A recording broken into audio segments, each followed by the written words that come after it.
Tamis. I'm a lieutenant with the Honolulu Police Department's Homicide Detail. I'll be providing information on two separate incidences that occurred this morning. The first is the attempted murder that occurred in Alihi, and the second is the attempted murder first case that occurred in Manoa. Please keep in mind that both investigations have just begun and that some information may not be released at this time as it may hurt the integrity of the ongoing investigations. The attempted murder first in Alihi. Shortly before 5:30 a.m., officers were sent to a building on North School Street that was an illegal game room. Approximately 4 male suspects exited a silver sedan which was parked on North School Street. The first male suspect entered the game room where one of the victims observed the suspect to be in possession of a firearm.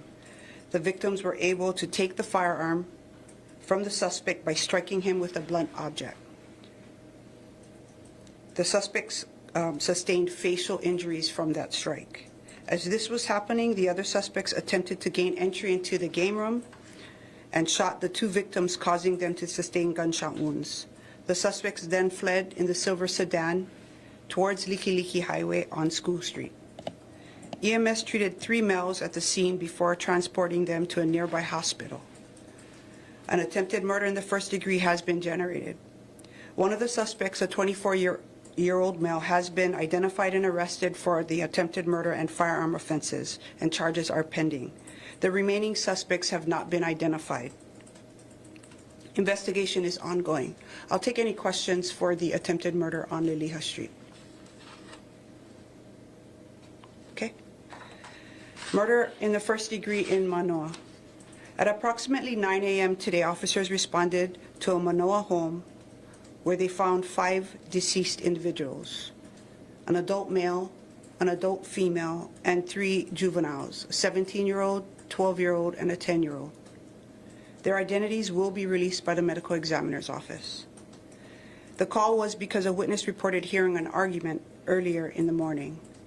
Based on the evidence found at the scene and the investigation thus far, it appears that the adult male killed the female and the juveniles with a knife that was recovered from the scene.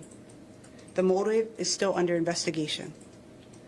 For both cases, detectives are continuing their investigation at the scene to include witness interviews, surveillance video review, and recovery of evidence.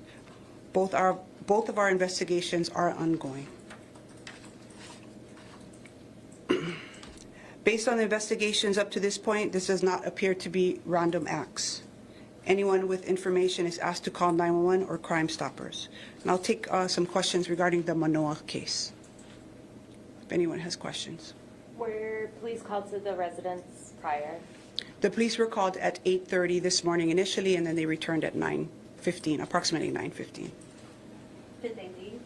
They left because it was an anonymous caller and there was no one to meet them, and that's what they got called to initially. It was the second call where they realized what happened. Lieutenant, we're hearing that 911 got a call around 3 a.m. for reports of screaming from the residents. Do you know anything about a 3 a.m. call? No, I don't have that information yet.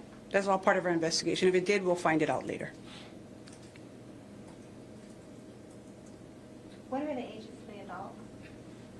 The ages of the adults, I'm sorry, I don't have that right now. And are the victims related? The victims, yes.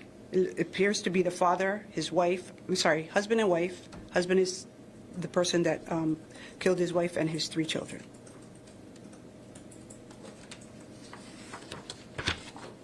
Anything else? Any other questions? In terms of this particular incident with 5 victims, when was the last time you had something with a single crime with 5 deceased? Is it Xerox? Xerox, yes. I believe this is the worst time since that was the worst, I believe, yes. Xerox was the worst? Yes. This is the worst since Xerox? Yes. Lieutenant, just to confirm, the husband killed his wife, 3 children, and then killed himself? Yes, preliminary, that's what we have right now. That may change now, depending on what we find. Do you believe it's domestic violence? I don't know if domestic violence, we haven't had a history that when we checked, so what the motive is still unclear at this point. Husband stabbed himself, killed himself at night, or on other people? That's all part of the investigation. Okay? That's all I have.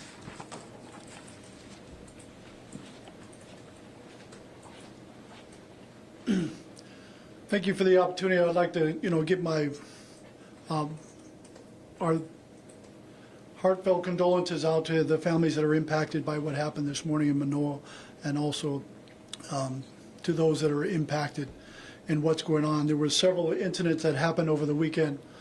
Very busy for our Honolulu Police Department. Hats off to all the work that they do and the time and energy they're spending, whether it's uniform patrol, our scientific investigative section, and the other elements that make up the Honolulu Police Department and the work that they do to help solve incidents like this that happen. It's unfortunate and very sad. And with that, I'll take any questions that you might have.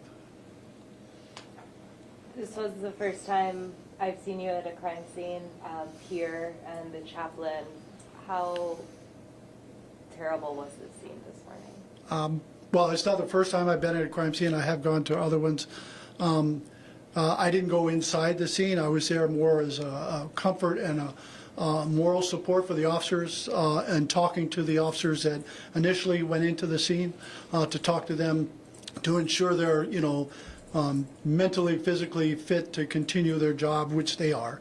But really just to talk to them and get a feeling for what they saw, and a way for them to talk to me, and a way to for them to take some of that weight off their shoulders that they witnessed as they went into that scene. Chief, do you know if there are any calls to this home in the Manoa investigation before this incident? I think that's all part of the investigation, but there's nothing preliminary right now that we know of that showed any reason for the police being there previously, in the recent past or even previously to that. And just to follow up to our original question, in terms of if any officers responded overnight, Saturday into Sunday, is that something you are aware of, or is that still being looked at? The information that I have is we received a 911 call at around 8:30 this morning, nothing prior to that. Chief, at 8:30 you got the call and they went and they didn't hear anything. Is that pretty standard if when answers to leave in a case like that? Well, I think the officers need to make a determination of what's going on. They need to talk to an individual. We just can't go into somebody's home without enough information to provide the exigent circumstances that allows us to do that. So I think in this case, it appears that what the officers did initially is to maybe knock on the door, find out what's going on if anybody answered the door, and that's all the information they have. So really, they don't have really enough information to gather to, make entry into the dwelling until we came back at 9 o'clock when we spoke to a witness that provided more information. Was there an attempt to talk to a witness at 8:30? I think there was an attempt to try to find out who the initial caller was, and then I think at 9 o'clock that individual was able to make contact with HPD, and then make contact with our officers in person where we could figure out more information and then gain entry at that point. Do we know what time of death yet? No, that's all. The medical examiner will make that determination. Everyone pronounced dead on the scene? Yes, I believe so. Pronounced dead or dead on arrival? I think it was pronounced dead at the scene. Yeah. But then again, we'll have more information from the medical examiners. All that is still under investigation. Okay. How are you holding up, Chief? I'm holding up, as considered, it's one of these things that doesn't normally happen in Hawaii. As you mentioned, it was in 1999. It's the last time in the Xerox shooting where 7 people were killed. And so that is traumatic. I know as a young officer at that period of time. And then today being in this, it's talking to the officers who were there at the scene initially, trying to find out what they were feeling, what they were going through at that point in time. And so vicariously, I absorbed some of that. And so I feel for those officers and what they will see really and understand within, their mental faculties for the rest of their lives. This will have an impact on them, as it would any officer for the rest of their life. Chief, there's been a lot of pretty violent crimes recently, and a lot of them seem to have stemmed from arguments and things like that. What is the takeaway for the department, and how historically did these numbers compare that we've had in even first couple months of this year? Well, I think as a way to understand why, those incidents happen, unfortunately, that's not easy done by the victims and/or suspects at the scene. I think we really need a way to look at that from a whole of government approach, using, academia, social services and capabilities within government, law enforcement, our criminal justice system, to really ascertain and take a look at what is creating these types of crimes, what's causing it, and then perhaps we can come to some kind of solutions for that. But thank you for that question. Thank you very much. Appreciate it.